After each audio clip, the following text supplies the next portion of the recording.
Explore Port Prosper, write a port report.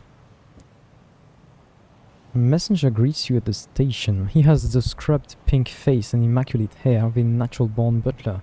He holds a placard with your name. We do not have the long passage. Okay. The messenger explains that he is, as you already guessed, a butler. His master has heard much about your exploits. Which exploits? And is quite desperate to meet you. He hands you a card with an address. You recognize it as a neighborhood of particular wealth and prominence. You can now visit the bleak industrialist's estate in Port Prosper. Okay.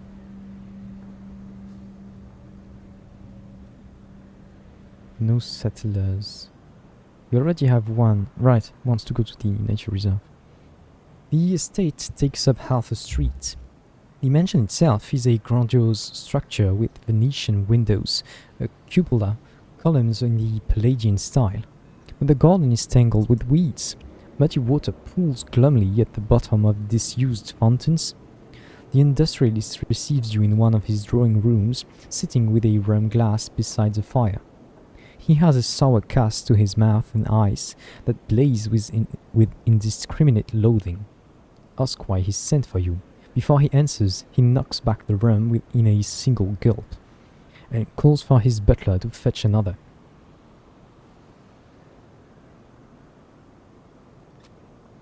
There is a distant kingdom where the dead can be found.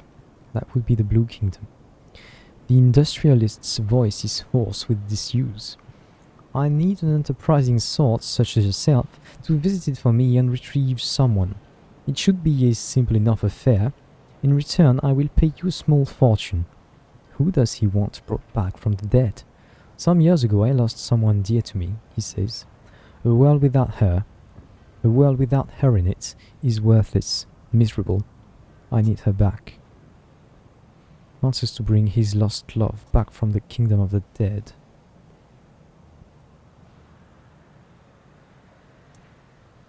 Agree to help. Try to extract a higher reward. Persuade him to let go. Huh. Okay, so I don't know what rules govern the kingdom of the dead. I did not, in fact, even imagine that the kingdom of the dead was actually a place for the dead and not just metaphorical.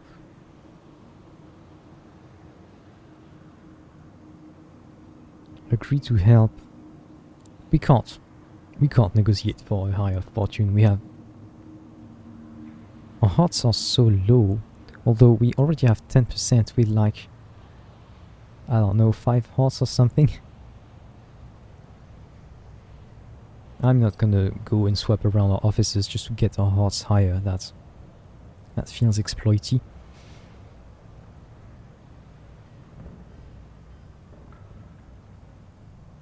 We could try to negotiate, and if it fails, it fails. Sure. That's a failure. We can negotiate terms once my wife is returned to my side, says the industrialist. No, that's not gonna happen. Can I try that again?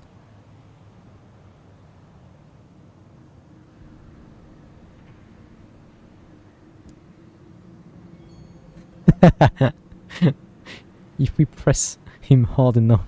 The industrialist doesn't blink. You will have whatever I can give you, but only if you succeed. He contemplates his glass for a while. London has an embassy there, a place called Sky Bonnet. I guess the stress on embassy is on the bar, right? Embassy. I cultivated a contact among the diplomats who I hoped would help me, but he's proved useless. Maybe you'll get more value from him than I could. There is no further conversation. The industrialist sits back in his high-backed chair and stares at the fire with empty hatred. Hatred. Oh. I'm gonna check the pronunciation of embassy. Embassy. Embassy. No. Stress is on the emb, actually.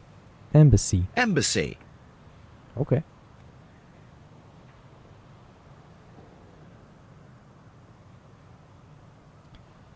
I'm not gonna bother with the Windward Company. Bizarre. Alright, we've got the souls for them. That's good. Really, boys. And they sell souls too. That is so dumb. I do wish it wouldn't happen. Anyway. Let's get a good stock. Because we don't know what's waiting for us across the transit relay. Okay. Guess we're going.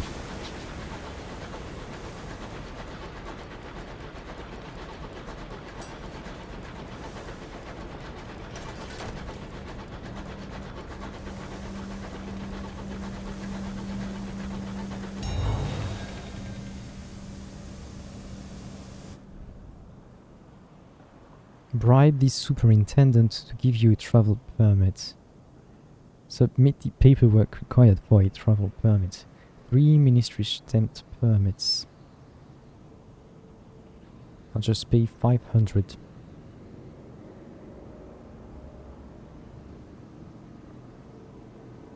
A ministry stamped permit is like to favor or something with the Windward Company. I don't want to spend 500 sovereigns. I'd rather spend the permits. That's fine. Let's do that.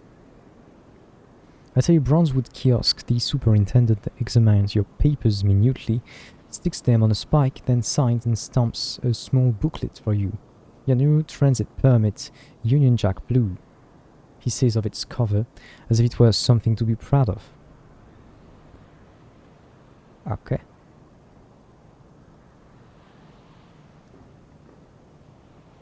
We need to present ourselves to customs. I think our hold is just fuel and supply. No, it's got immaculate souls. Do we know what's illegal in Albion? I guess we know. A pinch-faced inspector boards the ship with their retinue. Come on, hurry up. If you've nothing to hide, you've nothing to fear. Their mouth cracks into something almost but not entirely like a smile. Nothing from me, at least.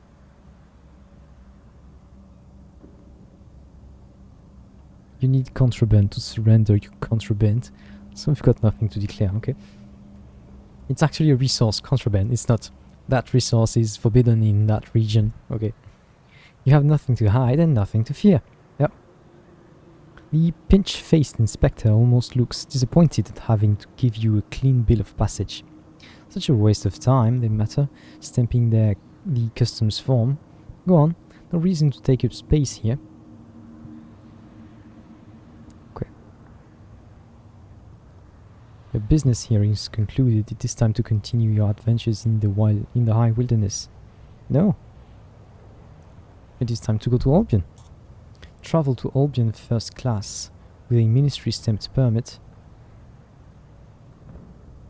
or second class.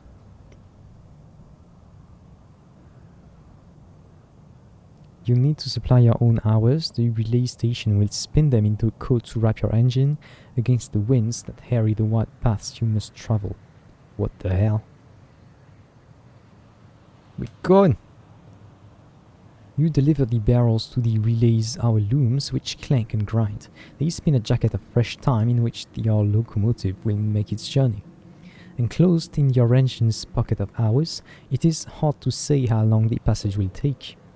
Unseasoned hours tend to be melancholy and anxious. Your journey is likely to be wearing. The machinery grinds and stirs, the steam vents, the sigils of the edifice burn with sun and fire. A force like a great hand seizes your engine. The journey is disturbed as you traverse the relay passage. Some celestial beast thunders amidst the root of the sky. Its lamentable bellows shake the heavens. Okay. Wow. That's stylish.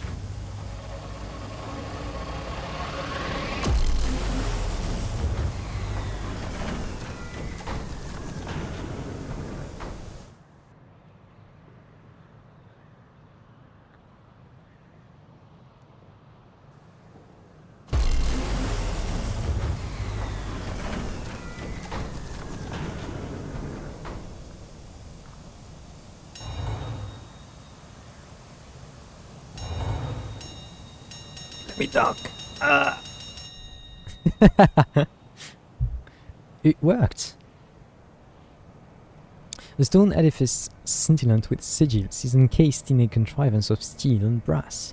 This is a St. Jenkins relay, allowing transport via loophole in some cosmic mandates to a far-flung district of heavens. This one leads to the reach of a sunless wilderness, rich in opportunity and peril, coveted by London. So we could present ourselves to customs again, and then try to travel. We could use the ministry permit, or ours, or we could just pay. Okay.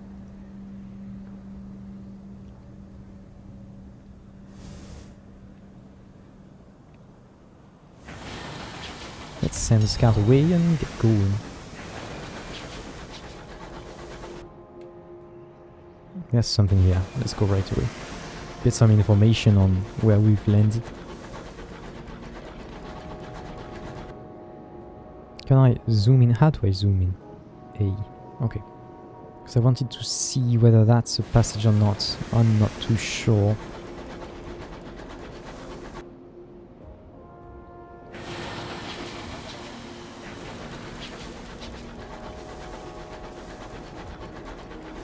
Well, that's quite different from the reach, alright. This here place is heavily industrialized.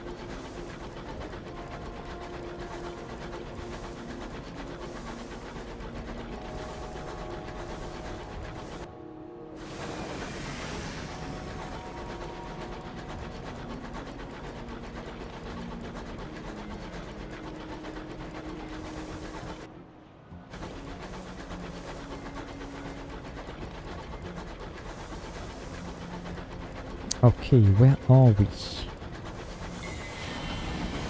The bit between.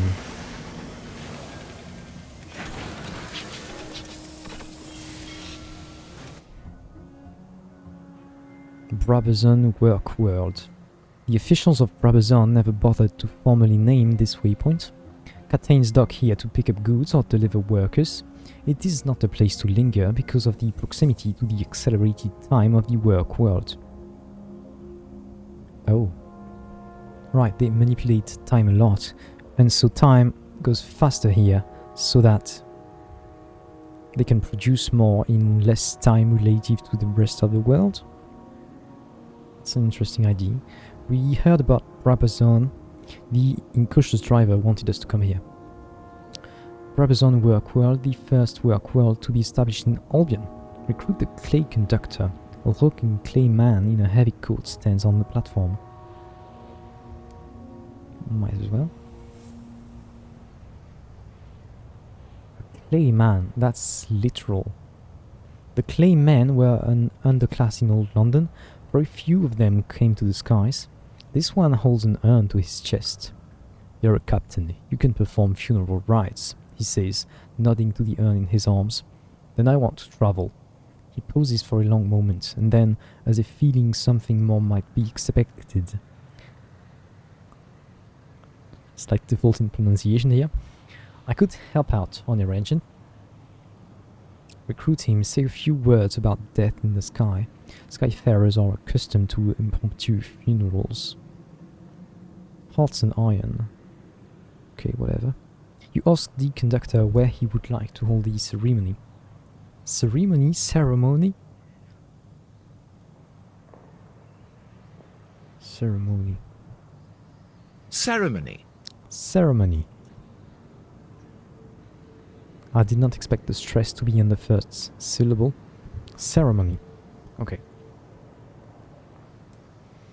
He looks about, confused, as though he hadn't expected the question. At last he comes to a conclusion. Here will do, he says, indicating the crowded thoroughfare. You and a few of the more respectable of your crew gather for a brief funeral. Everyone has at least something in black. You offer the expected phrasings before posing for the eulogy. The clay conductor shakes his head. You do it, he grunts. Say a few words, or make the clay conductor speak. These are the funerals, or someone. It would be more fitting for someone who knew them to talk, but he doesn't want to. Well, he could just be overcome by emotions, so yeah, let's try and say something, I guess. I don't actually know which option is the most sensible there.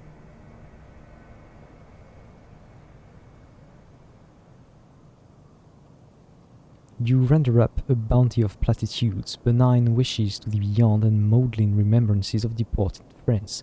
Maudlin. I've never seen that word. Maudlin. Sentimental as in sad. Okay. The conductor frowns stonily, realizing he needs to give you at least something to work with. He could sing, he manages. You work a line about a man of clay with the voice of an angel into the eulogy. The conductor seems satisfied. Where's your engine? I am ready to assume my duties. The conductor picks up the urn and heads off in the direction you point. Let's speak with him. The clay conductor has taken a berth in the back of your locomotive. He has made no attempt to personalize his cabin. All of his things, including the urn with his friend's dust, are stuffed into his suitcase that sits forlornly on the floor. He performs his duties with plodding diligence. He keeps up the maintenance of the engine, ensures things run as you would wish them to, and ostensibly looks after the crew. He does not socialize, and when not working, keeps to his bunk. Spend time with him. Perhaps he would appreciate a visit from his captain. No one else talks to him. I do not think he would actually appreciate that. I do not think it would bother him either. We're gonna do that for the heck of it, but he seems emotionless. He is, after all, a clay man. Guess he's just some kind of golem. He's clearly more than that. He cared about funerals, but that's an interesting character.